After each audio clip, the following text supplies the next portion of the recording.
மாண்புமிகு முதலமைச்சர் அவர்கள்.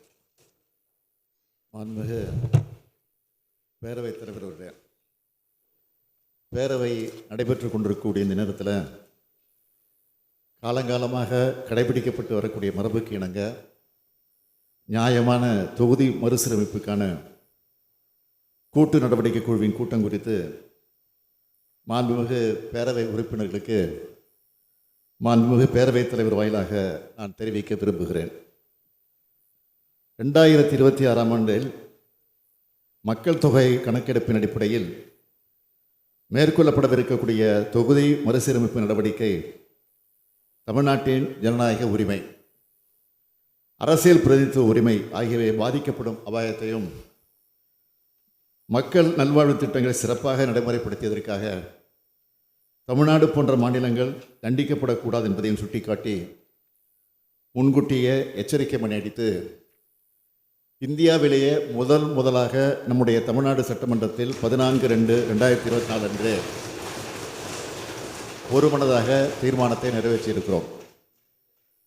அடுத்த கட்டமாக தமிழ்நாட்டில் இருக்கக்கூடிய அனைத்து கட்சிகளின் தலைவர்கள் கூட்டத்தை கடந்த 5/3/2025 அன்று கூட்டி இந்திய நாட்டின் கூட்டாட்சி அமைப்பிற்கும் தமிழ்நாடு மற்றும் தென்னிந்திய மாநிலங்களின் அரசியல் பிரதிநிதித்துவ உரிமைக்கும் மிக பெரும் அச்சுறுத்தல் ஏற்படுத்தக்கூடிய மக்கள் தொகை அடிப்படையிலான நாடாளுமன்ற தொகுதி மறுசீரமைப்பை கடுமையாக எதிர்த்தும் தற்போது இருக்கும் தொகுதி வரையறை 2026 மேலும் 30 ஆண்டுகளுக்கு நீடிக்கப்படும் வேண்டும் என்றும் பிரதமர் அவர்கள் நாடாளுமன்றத்தில் உறுதியளிக்கணும்.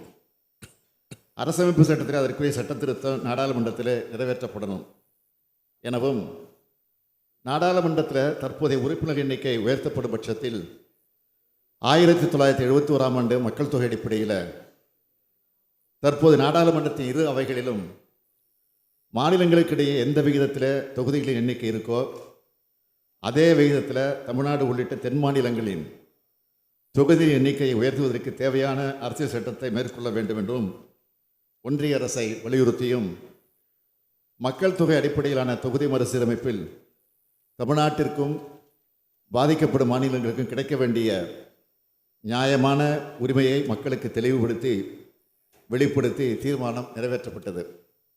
நமது நியாயமான கோரிக்கைகளையும் அவை சார்ந்த போராட்டத்தை முன்னெடுத்துச் செல்லவும் ஒன்றிய அரசிற்கு மாநிலங்களுக்கு ஏற்படும் பாதிப்பு பற்றி விழிப்புணர்வு ஏற்படுத்திடவும் கூட்டு நடவடிக்கை குழு ஏற்படுத்தவும் தீர்மானம் நிறைவேற்றப்பட்டு அதற்கான முன்னெடுப்பில் மிக தீவிரமாக செயல்பட்டு 22/3/2025 அன்று அந்த கூட்டுக்குழுவின் முதல் கூட்டம் சென்னையில் நடைபெற்றது.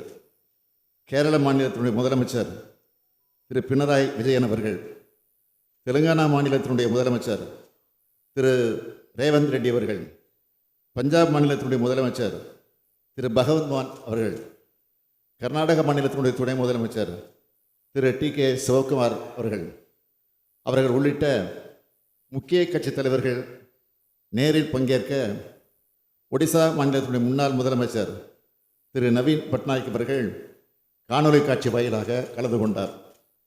விரிவான ஆலோசனைக்கு பிறகு நாடாளுமன்ற தொகுதி மறுசீரமைப்பு மாநிலங்களுடன் கலந்து ஆலோசித்து வெளிப்படைத்தன்மையோடு நடைபெற வேண்டும்.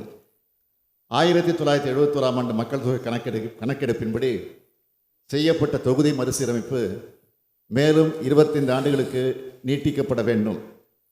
மக்கள் தொகை கட்டுப்பாட்டு திட்டத்தை வெற்றிகரமாக செயல்படுத்திய மாநிலங்கள் தண்டிக்கப்படக்கூடாது. உரிய அரசியல் சட்ட திருத்தங்களை மேற்கொள்ள வேண்டும். கூட்டு நடவடிக்கை குழு கூட்டத்தில் பங்கேற்ற கட்சிகளின் மாநிலங்களில் இது குறித்த தீர்மானத்தை சட்டமன்றங்களில் நிறைவேற்ற வேண்டும். நடைபெறும் நாடாளுமன்ற கூட்டத்தொடரில் இது குறித்து பிரதமர் அவர்களுக்கு கூட்டு நடவடிக்கை குழுவின் சார்பில் சந்தித்து கடிதம் அளித்து முறையிடுவது என கூட்டாட்சி தத்துவம், ஜனநாயக உரிமை, அரசியல் பிரதிநிதித்துவ உரிமை ஆகியவற்றை பாதுகாப்பதில் வரலாற்று சிறப்புமிக்க தீர்மானம் நேற்று முன்தினம் நிறைவேற்றப்பட்டுள்ளது என்பதை இந்த மாமன்றத்திற்கு தெரிவித்துக் கொள்ள விரும்புகிறேன்.